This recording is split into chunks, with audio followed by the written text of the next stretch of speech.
ಸ್ನೇಹಿತರೆ, ತಿಂಗಳ 27ನೇ ತಾರೀಕು ಭಾನುವಾರದ ದಿನ ಅಮಾವಾಸ್ಯೆ ಇದೆ. ಈ ಅಮಾವಾಸ್ಯೆಯನ್ನು ಚೈತ್ರ ಅಮಾವಾಸ್ಯೆ ಅಂತ ಕರೀತಾರೆ. ಈ ಅಮಾವಾಸ್ಯೆ ಅತ್ಯಂತ ಶಕ್ತಿಯುತವಾದಂಥದ್ದು, ಪರಮ ಪವಿತ್ರವಾದಂಥದ್ದು ಅಂತಲೇ ಹೇಳಲಾಗುತ್ತೆ. ಸ್ನೇಹಿತರೆ, ಭಾನುವಾರದ ಜೊತೆ ಅಮಾವಾಸ್ಯೆ ಕೂಡಿ ಬಂತು ಅಂದರೆ ಆ ದಿನಕ್ಕೆ ವಿಶೇಷ ಶಕ್ತಿ ಇರುತ್ತೆ ಅಂತಲೇ ಹೇಳಲಾಗುತ್ತೆ. ಈ ಅಮಾವಾಸ್ಯೆಯ ದಿನ ಅಂದರೆ ಭಾನುವಾರದ ಜೊತೆ ಕೂಡಿ ಬಂದಿರುವ ಅಮಾವಾಸ್ಯೆಯ ದಿನ ಯಾವುದೇ ಪೂಜೆ ಪುನಸ್ಕಾರಗಳನ್ನು, ಯಾವುದೇ ತಂತ್ರಗಳನ್ನು, ಯಾವುದೇ ನಾವು ವಾಮಾಚಾರಗಳನ್ನು ಮಾಡಿದರೂ ಕೂಡ ಅದು ಫಲವನ್ನು ಕೊಡುತ್ತೆ, ಫಲಿಸುತ್ತೆ ಅಂತಲೇ ನಮಗೆ ಪರಿಹಾರ ಶಾಸ್ತ್ರದಲ್ಲಿ ತಿಳಿಸ್ಕೊಡ್ತಾರೆ. ಸ್ನೇಹಿತರೆ, ಇವತ್ತು ನಾನು ತಿಳಿಸ್ಕೊಡುವಂಥ ಈ ಅದ್ಭುತ ಪರಿಹಾರವನ್ನು ಮಾಡ್ಕೊಂಡು ನೋಡಿ ಸ್ನೇಹಿತರೆ. ಬೆಲ್ಲದಿಂದ ಮಾಡಿಕೊಳ್ಳುವಂಥ ಪರಿಹಾರ. ಈ ಅಮಾವಾಸ್ಯೆಯ ದಿನ ಈ ಬೆಲ್ಲದಿಂದ ಈ ಒಂದು ಪರಿಹಾರವನ್ನು ಮಾಡಿಕೊಂಡ್ರಿ ಅಂದರೆ ನೀವು ಯಾವಾಗಲೂ ಕೂಡ ಒಡವೆಗಳನ್ನು ಕೊಂಡ್ಕೊಳ್ತಾ ಇರ್ತೀರ. ಆಭರಣಗಳು ನಿಮ್ಮ ಕೈ ಬಿಟ್ಟು ಹೋಗೋದಿಲ್ಲ. ಆಭರಣಗಳು ಹೆಚ್ಚು ಹೆಚ್ಚು ನಿಮ್ಮ ಹತ್ರ ಸೇರುತ್ತೆ ಅಂತಲೇ ಹೇಳಲಾಗುತ್ತೆ. ಸ್ನೇಹಿತರೆ, ಈ ಅದ್ಭುತ ಪರಿಹಾರವನ್ನು ಈ ದಿನ ತಪ್ಪದೆ ನೀವು ಮಾಡಿಕೊಳ್ಬೇಕು. ಸ್ನೇಹಿತರೆ, ಈ ಪರಿಹಾರವನ್ನು ನೀವು ಸಾಯಂಕಾಲದ ಸಮಯದಲ್ಲಿ ಮಾಡಿಕೊಳ್ಬೇಕು. ಅಂದರೆ ಸಾಯಂಕಾಲ 4 ಗಂಟೆಯಿಂದ 6 ಗಂಟೆಯ ಒಳಗಡೆ ಈ ಪರಿಹಾರವನ್ನು ಮಾಡ್ಕೊಳ್ಳಿ. ಖಂಡಿತವಾಗಿ ಸ್ನೇಹಿತರೆ, 100ಕ್ಕೆ 100ರಷ್ಟು ನೀವು ಫಲಿತಾಂಶವನ್ನು ಪಡೆದುಕೊಳ್ತೀರ. ಸ್ನೇಹಿತರೆ, ಈ ಒಂದು ಅದ್ಭುತ ಅಮಾವಾಸ್ಯೆಯ ದಿನ ಹೇಗೆ, ಯಾವ ಪ್ರಕಾರದಲ್ಲಿ ಪರಿಹಾರವನ್ನು ಮಾಡಿಕೊಳ್ಬೇಕು ಎಂಬುದನ್ನು ತಿಳಿದುಕೊಳ್ಳೋದಕ್ಕಿಂತ ಮುಂಚೆ ಈ ವಿಡಿಯೋವನ್ನು ಯಾರೆಲ್ಲ ಫಸ್ಟ್ ಟೈಮ್ ನೋಡ್ತಾ ಇದ್ದೀರಾ, ಈ ವಿಡಿಯೋಗೊಂದು ಲೈಕ್ ಕೊಟ್ಟು ಹೊಸಬರಾಗಿದ್ದರೆ ಸಬ್ಸ್ಕ್ರೈಬ್ ಮಾಡ್ಕೊಳ್ಳಿ. ಸ್ನೇಹಿತರೆ, ಈ ಅಮಾವಾಸ್ಯೆ ಅಂದರೆ ಈ ಒಂದು ಚೈತ್ರ ಶುದ್ಧ ಅಮಾವಾಸ್ಯೆ, ಈ ಅಮಾವಾಸ್ಯೆಯ ದಿನ ಭಾನುವಾರದ ಜೊತೆ ಕೂಡಿ ಬಂದಿರೋದ್ರಿಂದ ಈ ದಿನ ಬೆಳಗ್ಗೆ ಶೀಘ್ರವಾಗಿ ಎದ್ದೇಳಬೇಕಾಗುತ್ತೆ. ಅಂದರೆ ಸೂರ್ಯ ಉದಯ ಆಗೋದಕ್ಕಿಂತ ಮುಂಚಿತವಾಗಿ ಎದ್ದೇಳಬೇಕಾಗುತ್ತೆ. ಒಂದಷ್ಟು ವಿಧಿವಿಧಾನಗಳನ್ನು ಅನುಸರಿಸಬೇಕಾಗುತ್ತೆ. ಭಾನುವಾರದ ದಿನ ಸೂರ್ಯ ಹುಟ್ಟಿದ ಮೇಲೆ ಮಲಗಿದರೆ ದಾರಿದ್ರ್ಯ ಬರುವಂಥ ಸಂದರ್ಭ ಇರುತ್ತೆ. ಹಾಗಾಗಿ ಈ ದಿನ ಸೂರ್ಯೋದಯಕ್ಕೆ ಮುನ್ನ ಎದ್ದು ಮನೆಯನ್ನೆಲ್ಲ ಶುಭ್ರಗೊಳಿಸ್ಕೊಳ್ಳಿ. ಸ್ನೇಹಿತರೆ, ತಲೆ ಸ್ನಾನವನ್ನು ತಪ್ಪದೆ ಮಾಡ್ಕೊಳ್ಳಿ. ಹಾಗೆ ಈ ದಿನ ಯಾವುದೇ ಕಾರಣಕ್ಕೂ ತಲೆಗೆ ಎಣ್ಣೆಯನ್ನು ಹಚ್ಕೊಳ್ಬೇಡಿ. ಹಾಗೆಯೇ ಸ್ನೇಹಿತರೆ, ಈ ದಿನ ಮಾಂಸಾಹಾರವನ್ನು ತಿನ್ನಬೇಡಿ. ಹಾಗೆ ಉಗುರನ್ನು ಕಟ್ ಮಾಡುವಂಥದ್ದು, ಶೇವಿಂಗ್ ಮಾಡುವಂಥದ್ದು, ತಲೆ ಕೂದಲನ್ನು ಕತ್ತರಿಸುವಂಥದ್ದನ್ನು ಮಾಡಬಾರ್ದು ಸ್ನೇಹಿತರೆ ಈ ದಿನ. ಹಾಗೆ ಸ್ನೇಹಿತರೆ, ಈ ದಿನ ಮಧ್ಯಾಹ್ನದ ಸಮಯದಲ್ಲಿ ನಿದ್ರಿಸಬಾರ್ದು. ಈ ದಿನ ತಪ್ಪದೆ ನೀವು ಪೂಜೆಯನ್ನು ಮಾಡಿಕೊಳ್ಬೇಕು. ಮನೆಯಲ್ಲಿ ಪೂಜೆಯನ್ನು ನೀವು ದೀಪಾರಾಧನೆ ಯಾವ ಪ್ರಕಾರದಲ್ಲಿ ಮಾಡ್ಕೊಳ್ತೀರಾ ಆ ರೀತಿ ನೀವು ಮಾಡಿಕೊಳ್ಬೇಕಾಗುತ್ತೆ. ಸ್ನೇಹಿತರೆ, ಅಮಾವಾಸ್ಯೆಯ ದಿನ ಈ ಎಲ್ಲವನ್ನು ನೀವು ಅನುಸರಿಸಬೇಕು. ಯಾಕಂದರೆ ಅಮಾವಾಸ್ಯೆ, ಪೌರ್ಣಮಿ ಮಹಾಲಕ್ಷ್ಮಿಗೆ ಅತ್ಯಂತ ಪ್ರೀತಿಕರ. ಈ ದಿನ ನೀವು ಮಾಡಿಕೊಳ್ಳುವಂತಹ ಈ ಒಂದು ಪರಿಹಾರ ಲಕ್ಷ್ಮಿಯ ಒಂದು ಅನುಗ್ರಹಕ್ಕಾಗಿ, ಆಭರಣಗಳನ್ನು ಕೊಂಡ್ಕೊಳ್ಳೋದಕ್ಕಾಗಿ ನೀವು ಮಾಡ್ಕೊಳ್ತಾ ಇದ್ದೀರಾ. ಈ ಅದ್ಭುತ ಪರಿಹಾರ ಮಾಡಿಕೊಳ್ಬೇಕು ಅಂದರೆ ಒಂದು ಶುದ್ಧ ಮನಸ್ಸಿನಿಂದ ಪರಿಶುದ್ಧವಾಗಿ ನೀವು ಮಾಡ್ಕೊಳ್ಳಿ ಸ್ನೇಹಿತರೆ. ಭಕ್ತಿ ಶ್ರದ್ಧೆಯಿಂದ ಮಾಡಿದ್ದೇ ಆದಲ್ಲಿ ಖಂಡಿತವಾಗಿ ಸ್ನೇಹಿತರೆ ನೀವು ಈ ಒಂದು ಪರಿಹಾರದಿಂದ ಫಲವನ್ನು ಪಡೆದುಕೊಳ್ತೀರಾ. ಸ್ನೇಹಿತರೆ, ಹಾಗಿದ್ರೆ ಯಾವ ಪ್ರಕಾರದಲ್ಲಿ ಮಾಡ್ಕೊಳ್ಬೇಕು ಅಂದರೆ ಮೊದಲನೇದಾಗಿ ಸ್ನೇಹಿತರೆ, ಇದಕ್ಕೆ ಮುಖ್ಯವಾಗಿ ಬೇಕಾಗಿರುವಂಥದ್ದು ಬೆಲ್ಲ. ಯಾಕಂದರೆ ಬೆಲ್ಲ ಅನ್ನೋದು ಅತ್ಯಂತ ಪವಿತ್ರವಾದಂಥದ್ದು, ಪರಿಶುದ್ಧವಾದಂಥದ್ದು ಅಂತಲೇ ಹೇಳ್ತಾರೆ.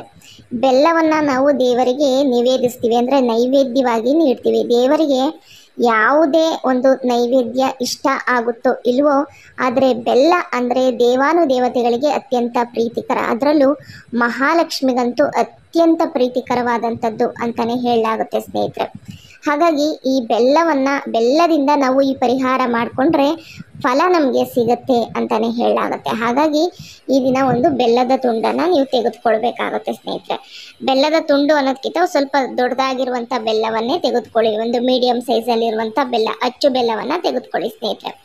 ಬೆಲ್ಲವನ್ನು ತೆಗೆದುಕೊಂಡು ಅನಂತರವಾಗಿ ಸ್ನೇಹಿತರೆ ಇದಕ್ಕೆ ಕುಂಕುಮವನ್ನು ಕಲಿಸ್ಕೊಳ್ಬೇಕಾಗುತ್ತೆ. ಸ್ವಲ್ಪ ಕುಂಕುಮವನ್ನು ನೀರಿನ ಜೊತೆ ಕಲಿಸ್ಕೊಂಡಾದರೂ ನೀವು ಈ ಬೆಲ್ಲದ ಮೇಲೆ ಬರ್ಕೊಳ್ಬೇಕಾಗುತ್ತೆ. ಅಥವಾ ಸ್ಕೆಚ್ ಪೆನ್ಗಳನ್ನು ಬಳಸಿ ನೀವು ಬರ್ಕೊಳ್ಬೋದು. ಆದರೆ ಕೆಂಪು ಬಣ್ಣದ ಒಂದು ಕಲರ್ ಬಣ್ಣದಿಂದಲೇ ನೀವು ಬರ್ಕೊಳ್ಬೇಕಾಗುತ್ತೆ.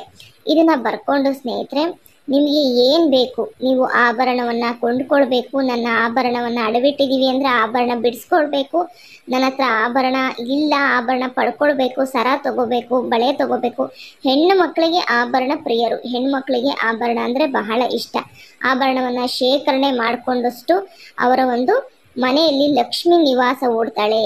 ಯಾವ ಮನೆಯಲ್ಲಿ ಆಭರಣಗಳಿರೋದಿಲ್ವೋ ಅಲ್ಲಿ ದಾರಿದ್ರ್ಯ ಉಂಟಾಗುತ್ತೆ. ಈಗ ಆಭರಣ ಇರೋರೇ ಅತಿ ಹೆಚ್ಚು ಶ್ರೀಮಂತರು ಅಂತಲೇ ಹೇಳ್ಬೋದು ಸ್ನೇಹಿತರೆ. ಹಾಗಾಗಿ ಆಭರಣವನ್ನು ಕೊಂಡ್ಕೊಳ್ಬೇಕು, ನಾನು ಈ ರೀತಿಯ ಆಭರಣಗಳನ್ನು ಇಷ್ಟು ದಿನಗಳ ಒಳಗಡೆ ನಾನು ಕೊಂಡ್ಕೊಳ್ಬೇಕು ಅಂತ ನೀವು ಅದರ ಮೇಲೆ ಬರಿಬೇಕಾಗುತ್ತೆ, ಬೆಲ್ಲದ ಮೇಲೆ ಬರಿಬೇಕಾಗುತ್ತೆ. ನಾನು ತಿಳಿಸ್ಕೊಟ್ಟಿರುವಂಥ ಈ ಪ್ರಕಾರದಲ್ಲಿ ನೀವು ಬರೆದುಕೊಳ್ಳಿ ಸ್ನೇಹಿತರೆ.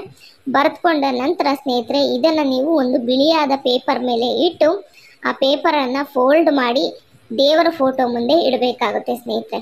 ದೇವರ ಫೋಟೋ ಮುಂದೆ ಇಟ್ಟು ನಮಸ್ಕಾರ ಮಾಡ್ಕೊಳ್ಬೇಕಾಗುತ್ತೆ. ನೀವು ಇಷ್ಟ ದೈವ ಯಾವುದೇ ಆಗಿರ್ಬೋದು, ಶಿವ ಆಗಿದ್ರೆ ಶಿವನನ್ನು ಬೇಡ್ಕೊಳ್ಳಿ ಅಥವಾ ಲಕ್ಷ್ಮಿಯನ್ನು ಬೇಡ್ಕೊಳ್ಳಿ, ನಿಮ್ಮ ಕುಲದೈವವನ್ನು ಕೂಡ ನೀವು ಬೇಡ್ಕೊಳ್ಬಹುದು. ಅದು ಪೇಪರ್ನ ಇಟ್ಬಿಟ್ಟು ಸ್ವಲ್ಪ ಪೂಜೆ ಪುನಸ್ಕಾರ ದೀಪಾರಾಧನೆ ಎಲ್ಲವನ್ನ ಮಾಡಿಕೊಂಡು ಊದುಬತ್ತಿಯ ಒಂದು ಹೊಗೆಯನ್ನು ಕೊಟ್ಟು ಪುಷ್ಪವನ್ನೆಲ್ಲ ಇಟ್ಟು ನಿಮ್ಮ ಇಷ್ಟಾರ್ಥಕ್ಕಾಗಿ ಈ ಒಂದು ಪರಿಹಾರವನ್ನು ಮಾಡ್ಕೊಳ್ತಾ ಇದ್ದೀನಿ, ನನ್ನ ಕಷ್ಟಗಳನ್ನು ನಿವಾರಣೆ ಆಗುವಂತೆ ಮಾಡು, ಆಭರಣಗಳನ್ನು ಕೊಂಡುಕೊಳ್ಳುವಂಥ ಶಕ್ತಿ ಕೊಡು ಅಂತ ನೀವು ಭಕ್ತಿ ಶ್ರದ್ಧೆಯಿಂದ ಮನಸ್ಸನ್ನು ಬಿಚ್ಚಿ ದೇವರ ಮುಂದೆ ನೀವು ಪರಿಶುದ್ಧವಾದಂಥ ಒಂದು ಭಕ್ತಿಯಿಂದ ಹೇಳ್ಕೊಳ್ಬೇಕಾಗತ್ತೆ.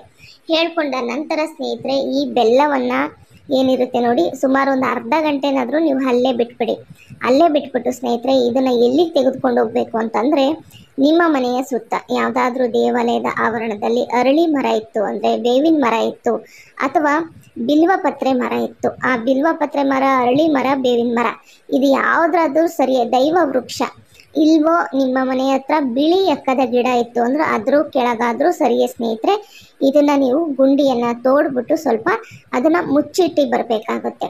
ಇಲ್ಲವಾ ನಿಮ್ಮ ಹತ್ರದಲ್ಲಿ, ಮನೆಯ ಹತ್ರದಲ್ಲಿ ಯಾವುದೇ ಈ ರೀತಿಯಾದಂಥ ಗಿಡ ಇಲ್ಲ ಅಂತಂದರೆ ನಿಮ್ಮ ಮನೆಯಲ್ಲೇ ನೀವು ಬೆಳೆಸಿರುವಂಥ ಯಾವುದೇ ಒಂದು ಹೂವಿನ ಗಿಡ, ಮುಳ್ಳಿನ ಗಿಡದ ಕೆಳಗಡೆ ಬಚ್ಚಿಡಬೇಡಿ, ಹೂವಿನ ಗಿಡದ ಕೆಳಗಡೆ ನೀವು ಇದನ್ನು ಬಚ್ಚಿಡಿ ಸ್ನೇಹಿತರೆ. ಈ ರೀತಿ ಮಾಡ್ಕೊಂಡು ನೋಡಿ ಸ್ನೇಹಿತರೆ, ಖಂಡಿತ ನಿಮ್ಮ ಇಷ್ಟಾರ್ಥ ನೆರವೇರುತ್ತೆ.